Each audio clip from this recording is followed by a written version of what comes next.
It's good. It's good. There you go. Nice. That hard-hitting analysis. There we go. You see, now we've started. This is home broadcasting where you can't see your caster partner. You just got to roll and YOLO it. Decent playing path to begin with, and I totally agree, Lauren. It has been a hot minute since we actually cast some PUBG. It's going to be different. It's going to be fun, but you know what? We work with what we have. Straight up the middle, we start down south and we head to the north, ending over Oasis.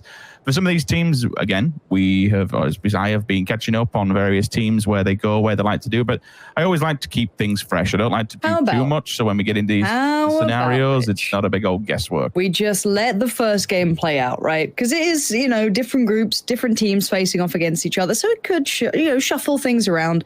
We can just chill out and see what happens. How about that? We can be like Twitch chat. I like that. You always love to see when it works out, and then everyone's their biggest critic when they get caught up doing it.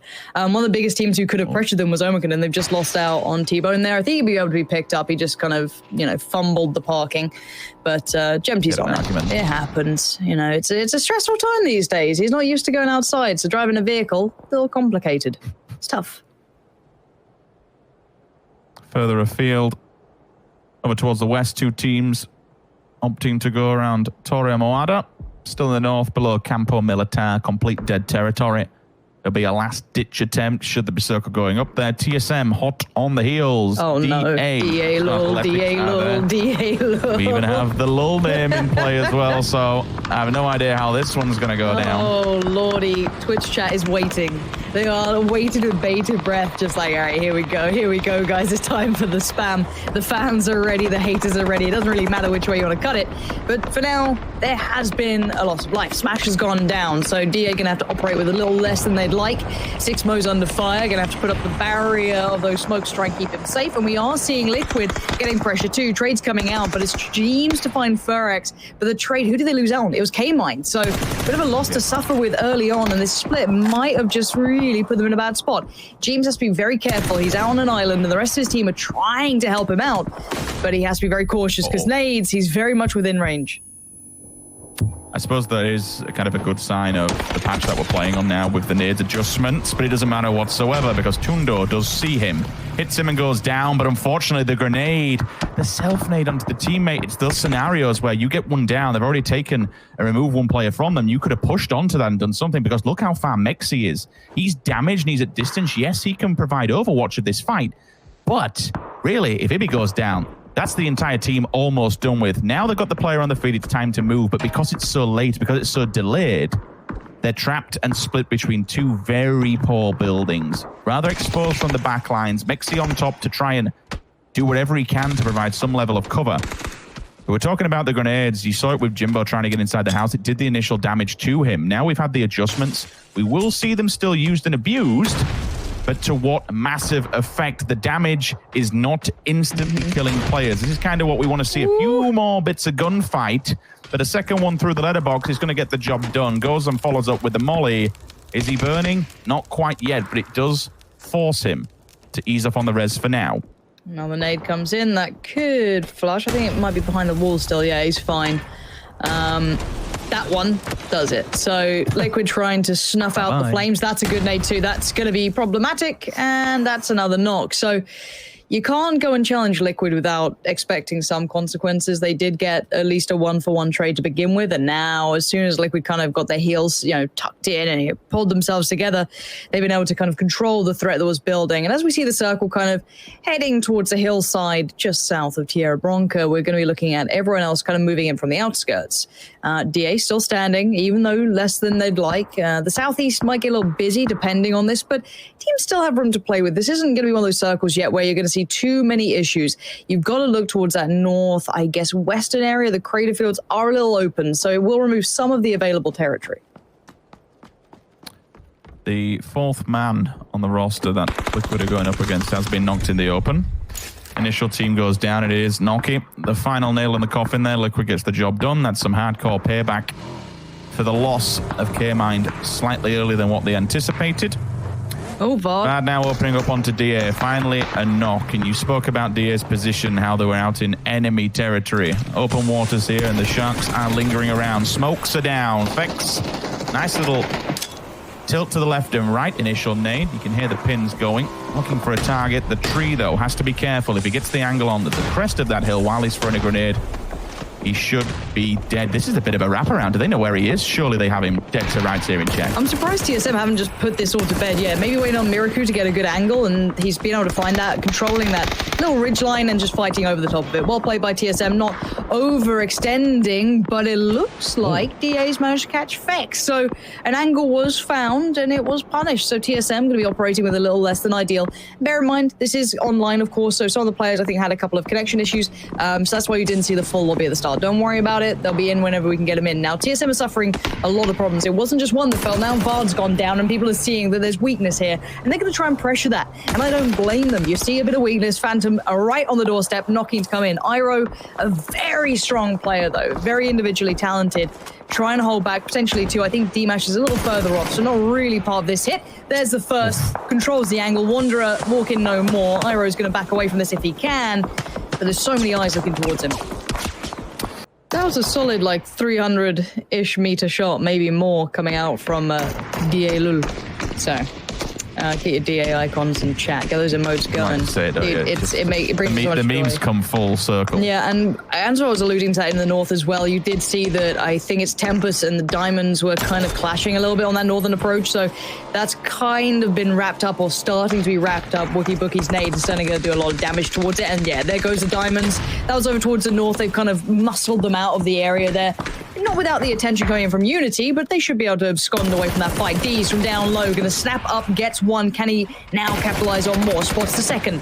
I'll speak over. A little surprised the rest of his team weren't helping, I guess, with the knocks against them. This is the time to push. Gemty going to use this as a springboard, and as are the others. Page is barreling over there. They know there is trouble afoot, as I think only Wanderer can actually get these reses in. Everyone else is on their knees. I'd be very surprised if we actually managed to see us to get rezzed out of this one. Nope, he's down. Page sees him finally. D's also. So 2-4, one of them is badly damaged, and you have to look towards their gear now. How are the helmets? How are the chests? They are being peppered by multiple teams.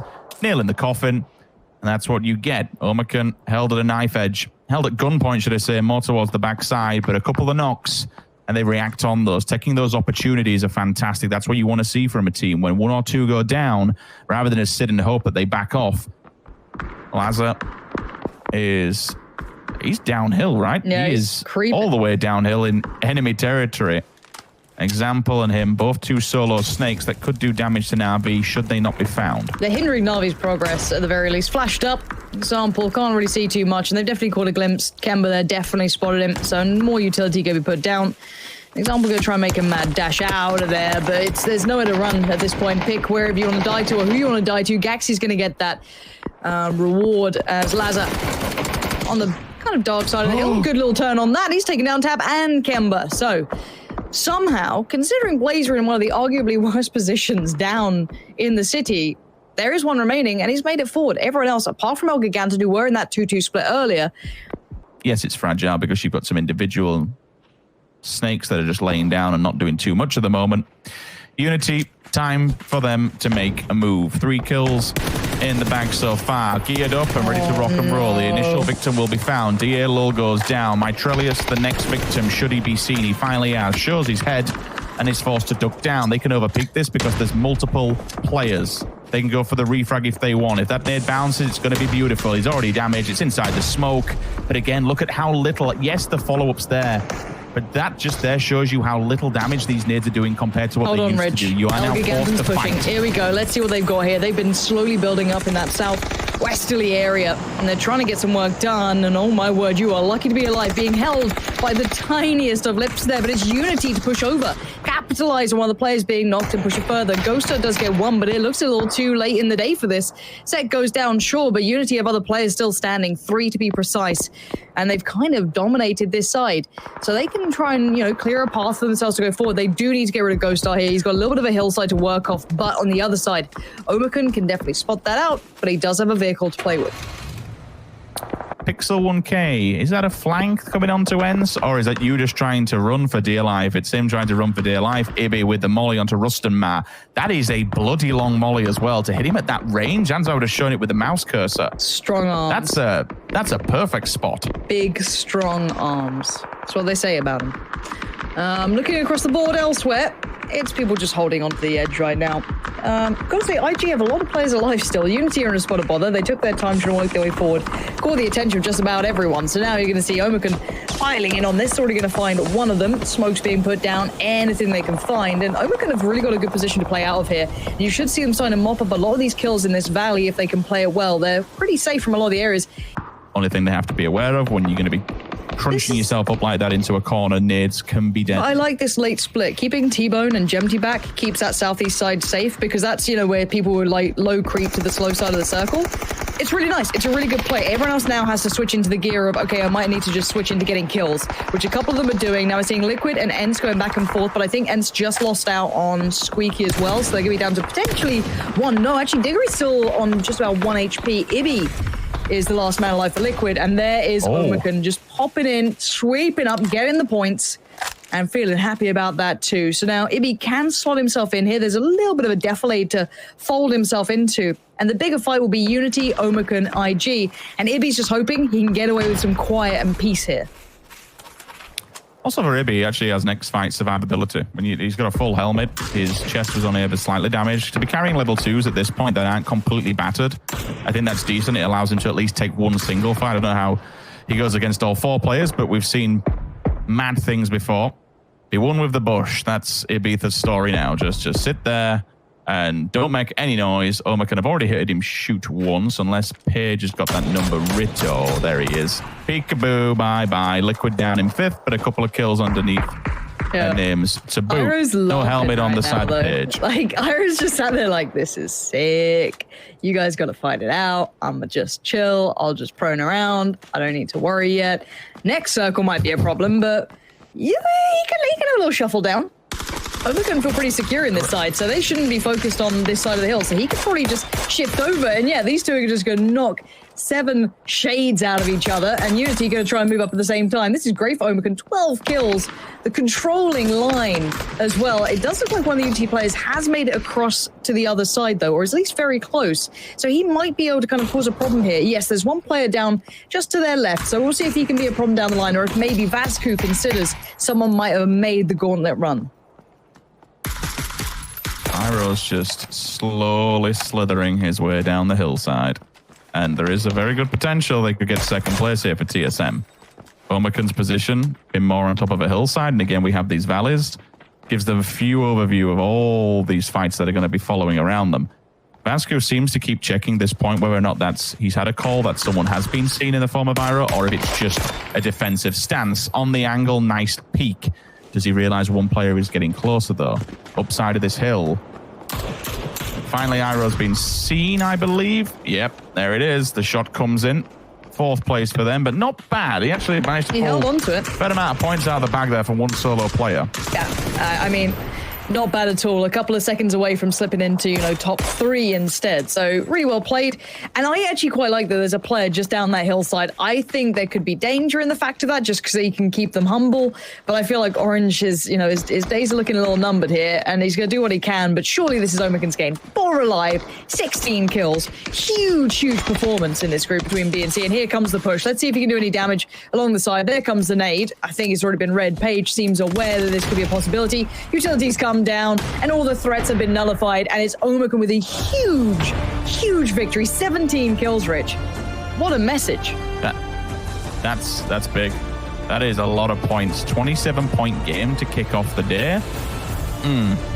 If you're going to be looking for qualification, they're the kind of numbers that you want to be putting up. This sets the precedence now, and this kind of sets the storyline for all the rest of the teams that are on the latter end of this table coming into this one.